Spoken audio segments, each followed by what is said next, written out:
call me OG fool. The O stands for Old Town. Old Town.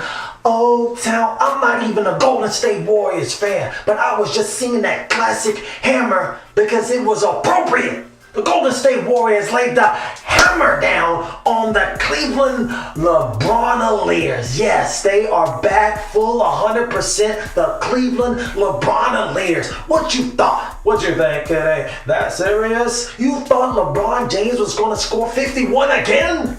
Again? I don't think so. I voted Steve Kerr as the second best coach in the league. He was making some questionable decisions. I think he was working along with his team. I was like, why is JaVale McGee not playing? Why is JaVale McGee not playing? Why is he not playing?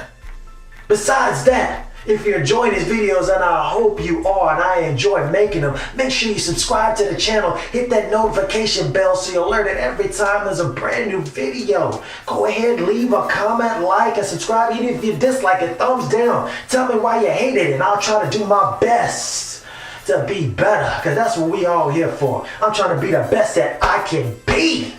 But besides that, I knew that he would eventually make the necessary adjustments. Why was JaVale McGee not playing? This guy's been here for a couple of years and done a hell of a job in limited time.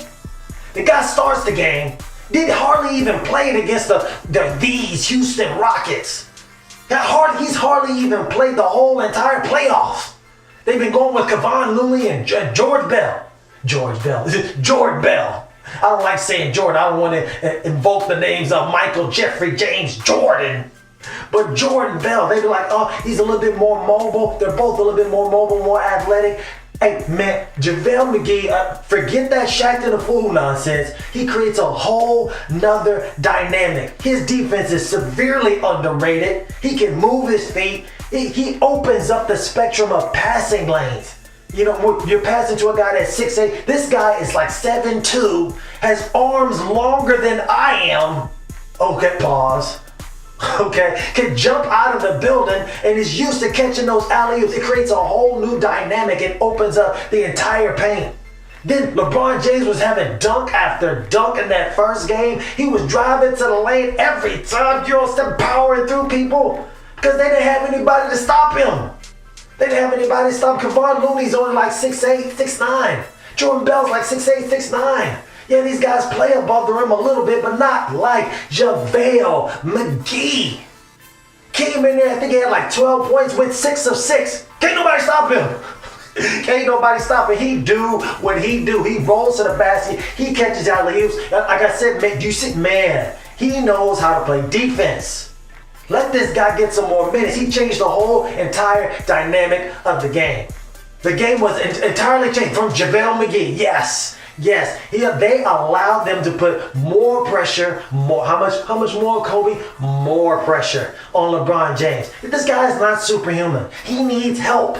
But I'm not boo-hoo. I'm not gonna cry and whine and complain for LeBron James. Let me tell you why. Everybody's trying to push this narrative. Everyone's trying to push the narrative. Oh, LeBron James is superhuman, all this stuff. He just needs help. He needs help. He brought this on himself. Everyone's trying to blame J.R. Smith. Don't blame J.R. Smith. You think he wrote up his own contract? You think he signed himself to the Cavaliers, which are now the LeBronaliers? No, he did not. They traded for him from New York. You don't think they ran that by LeBron James? Of course, nothing happens over there in Cleveland without his A-OK. He signed off on that. And then when his contract was up, he leveraged his own free agent contract situation to make sure that J.R. Smith, who's under the same agency, Clutch Sports, as LeBron James, they got the same agent.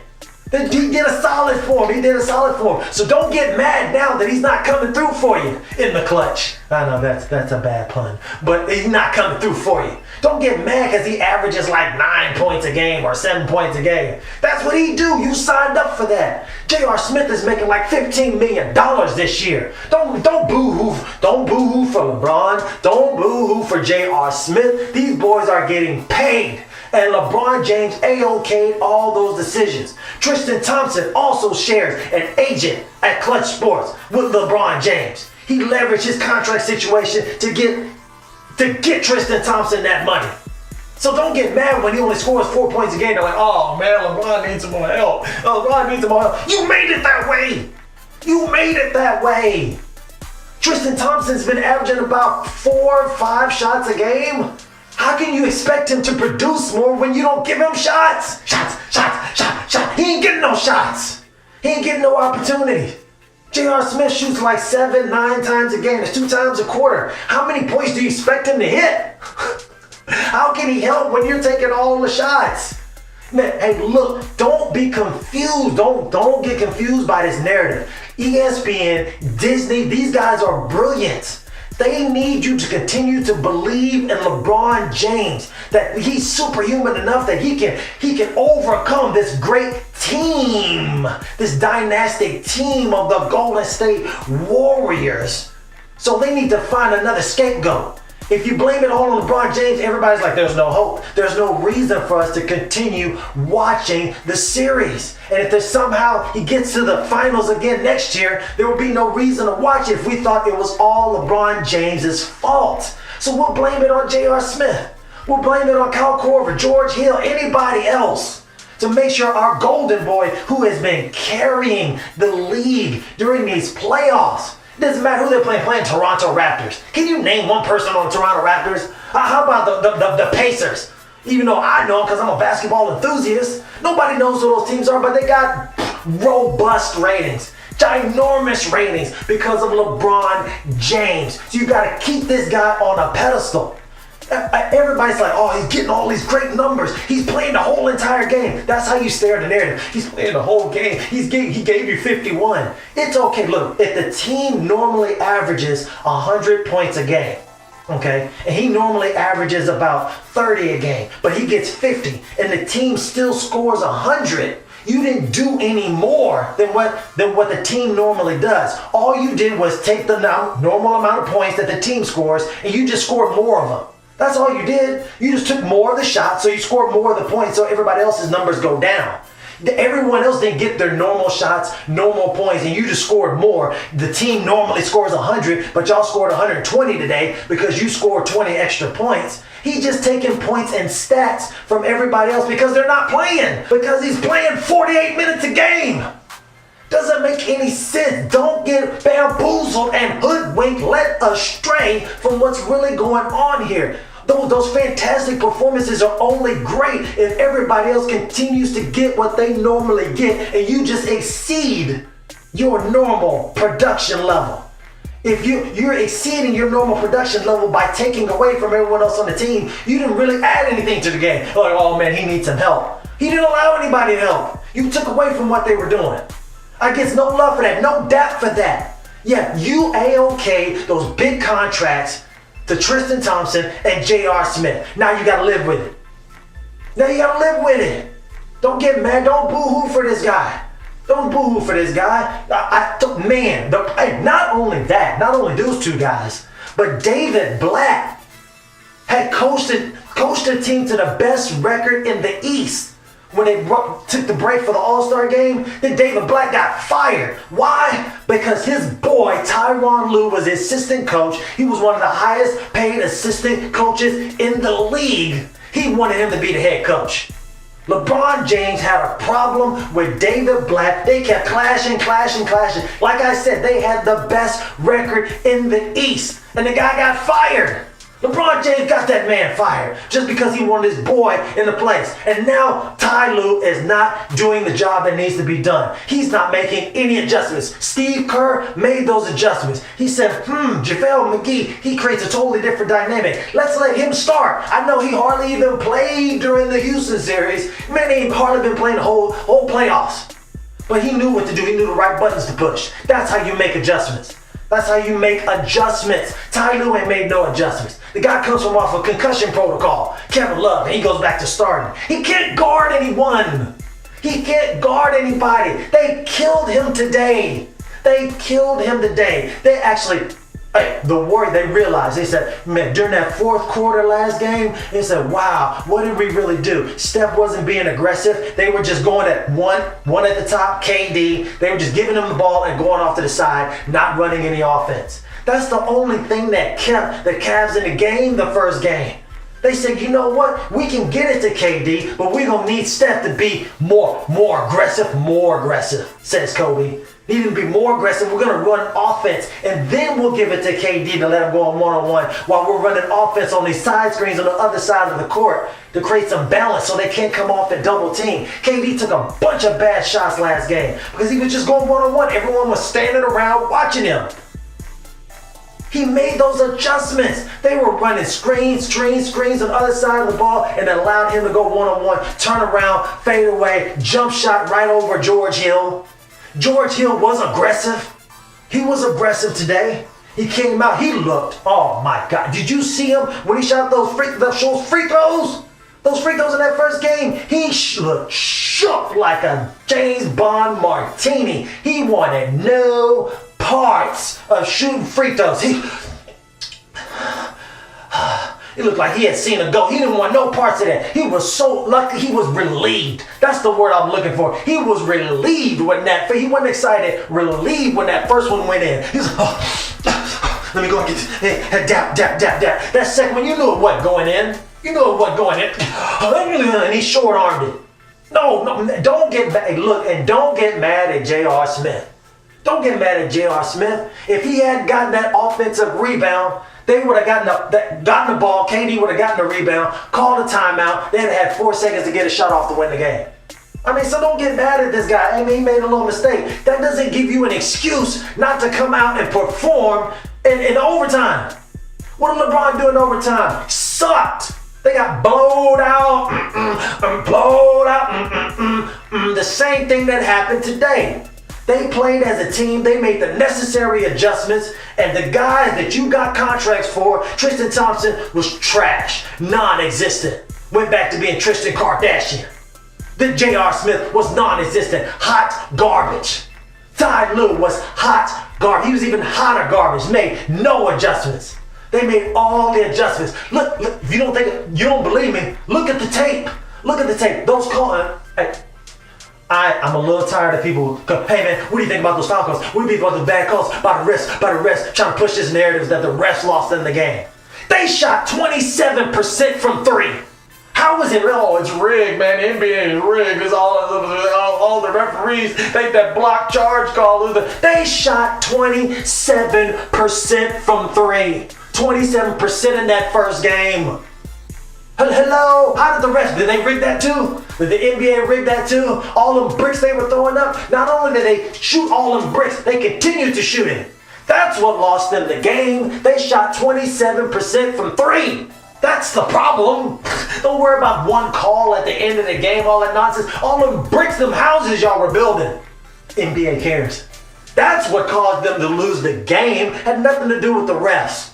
When LeBron got called on that foul, when he stripped KD clean. He did. I give you that. But if you look, he stripped him with the left hand. His right hand went into his back. Gave him that little nudge he didn't need, and then he struck down with the ball. Look at the tape.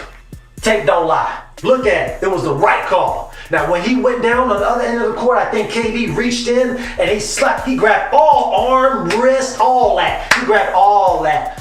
They didn't call anything. He was like, oh my God, that was a bad no call. They should have called that on them. Now that block charge that happened, everybody always talking about, that was the right call. That was clearly a block. He stuck it and moved it, slid on in, and ended up on his right arm. How did you? No, listen, bro, he was clearly moving. He was here and it moved his chest. And he did the Matrix. He was like, oh, and slid off into there. It was ridiculous. It was the right call. They're saying he shouldn't even have been able to, to relook at the play. Like he wasn't even close to the dotted line, the restricted circle. Jeff Green was on the restricted circle. When the impact happened, and they were all three of them were there in the impact, Jeff Green was in the restricted circle. He was right on the line. Look at the tape. Tape don't lie. Don't fall for this narrative. They're just trying to make anything to say, oh man, to give you hope so you'll continue watching this series when they know that Cavs can't win. They know the Cavs can't win, but they got to keep pumping this up. Whatever we do, just make it not, keep giving the Cavs some hope. I want y'all to tune in to Game 3 and Game 4, because that's all they're going to be. Unless something miraculous happens, these boys decide not to even show up in Cleveland. I don't understand that. Why they would do that when they know they're so close to it. They definitely don't want to give up a lead like they did in a couple of years past. But they know they have no chance of winning, so they got to push the narrative. Oh man, LeBron is such a magnificent all-time performance. He just, fell a little bit short against this dynastic team that's one of the best team of the ages. All that nonsense. Oh man, but he gave it his all. We just ran out of talent. Can't believe he actually said that one time after a press conference. After that first series in 2015, we just ran out of talent. Wow. How can I be a player on your team and you talking about you ran? Wow. You got no belief in your team. Wow. But you're the best teammate? It's all about team. Team as a team? No, sir. No, sir. Who wants to play with a guy like that? That's why they can't get any premier free agents to go over there and play with the best player in the world in the galaxy. How come that no good free agents want to go over there? They don't want to play with that guy. They know everybody's numbers go down when you go over there and play with him. He's just a one-man gang right now. That L train. And hey, you can score 50, 60. These guys, they scored like 91 last game. Those four guys, Klay, Draymond, Steph Curry and KD, they only scored like 85 today. They had an off day. They scored like 6 less. And he scored like 29, almost had a triple-double. Steph Curry almost had a triple-double. Man, they're just too much. And that steady, silent superstar, if there ever was such a thing, Klay Thompson, again, even on the rolled ankle. I know it was tender.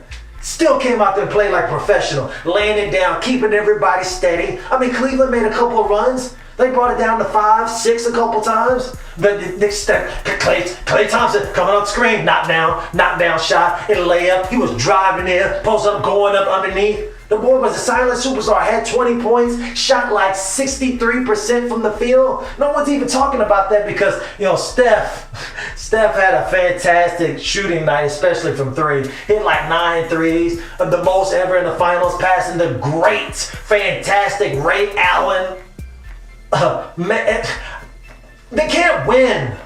They can't win. I feel bad saying this because we know they can have a stinker of a game and Kevin Love and J.R. Smith can be on fire. Okay? When they get back to Cleveland, it was like, oh, I told you they could win. Like you said, it's going to be a comeback. Listen, hey man, listen. They may win a game. They may win 2 games over there. But they're not going to win the series. It's only a matter of time. It's only a matter of time, like Showtime records. It was about time that Draymond Green stepped up. Only had like 5 points, like 7 rebounds, 8 assists, or 7 assists, 8 rebounds, either way. But the point is he played great D on LeBron James. Kevin Durant played great D on LeBron James. They played him as a team, that one-man game. No one man can beat us. They use that mantra. They say, we all going to take turns. We're going to wear this guy down. You can see during the fourth quarter when Steph Curry was full of energy, scored like 16 points in the fourth quarter, closing it out, on his way to get his first finals MVP. What happened to L Train? It was out of gas, out of steam, or whatever trains run on nowadays. He was out of it. Couldn't do anything else. He was having trouble seeing out of his blurry eye. He was having trouble. He was all gassed out. That's what happens when you play all the minutes. Ty Lue refuses to make any adjustments. Jeff Green should have been starting at center. It would have made a total difference in the game. Jeff Green ended up only getting like 20 minutes. Jeff Green helped you win that series against the Celtics. That's what helped them come back against the Celtics. Now he goes back to the bench. Kevin Love's back in the starting lineup. He can't play Kevin Love. He should be able to run the backup unit, the subs. That way LeBron James can get some rest on the bench. He don't want to do it. Can't do it. Won't do it. Ty Lue, you're being out-coached right now. The team is being outplayed right now. Tristan Thompson, J.R. Smith, non-existent. Rodney Hood only gets like 3 minutes at the end of the game. You boys don't want to win. Tell my wife, well, I need some help. You traded to get some help, now you don't want to let them play. How can they help you if you don't let them play? I put that on you, LeBron James. You put all that pressure on management to try to get you a win now. We want to get a championship now, and you're not even committing to another year. What kind of general manager can win like that? Can make good decisions they don't know when their superstar, the best player in the galaxy, is going to do. I put that on you. Game 2 of the 2018 finals, the Golden State Warriors blow out, the Cleveland LeBronaliers on their way to a likely sweep, a gentleman's sweep at the most. This series is pretty much over.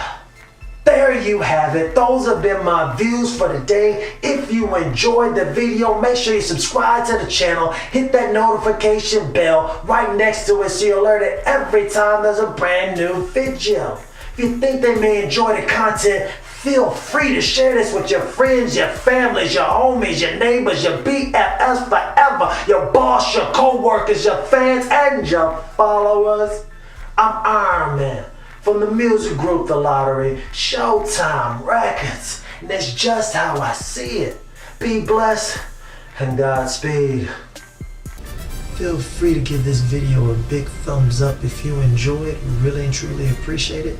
Leave all your interesting comments right down below, especially the ones where you disagree with everything that I just said. And then subscribe so you don't miss any of the newest and latest views.